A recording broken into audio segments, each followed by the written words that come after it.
Hi friends, నేనైతే ఒక product రివ్యూతో వచ్చేసాను. అది వచ్చేసి సన్ స్క్రీన్ ఫాక్స్టైల్ది. దీని ప్రింటింగ్ మొత్తం పోయింది. యాక్చువల్లీ ఇదేంటంటే SPF 70 ఉంది. సో అందుకని నేను బై చేశానంటే ఎక్కువసేపు ప్రొటెక్షన్ ఇస్తుంది. అండ్ మనం రీఅప్లికేషన్ అనేది ఇంకొకసారి చేస్తే సరిపోతుంది. అంటే మార్నింగ్ ఒకసారి చేసి ఆఫ్టర్నూన్ టైంలో 2కి అలాగ చేస్తే సరిపోతుంది. సో అందుకని తీసుకున్నాను. అంతే. ప్రోడక్ట్ మొత్తం బాగుంది. అండ్ యూసేజ్ కానీ వైట్ కాస్ట్ లేకుండా చక్కగా వాటరీ లాగా ఉంది. స్కిన్ కూడా బాగా అబ్జర్వ్ చేస్తుంది. చాలా సూపర్ ఉంది ప్రోడక్ట్.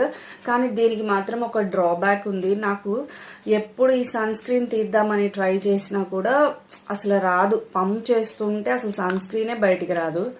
సో ఇది ఇలాగా మనకి పంప్ లాగా ఇచ్చారు ఇది. సో ఈ పంప్ లాగా ఇలా చేస్తూ ఉంటే ఇక చూసారా కొంచెం కొంచెమే వస్తుంది. మీరు ఎంత పంప్ చేసినా కూడా ప్రోడక్ట్ అనేది బయటికి రాదు అసలు. ఇదిగోండి.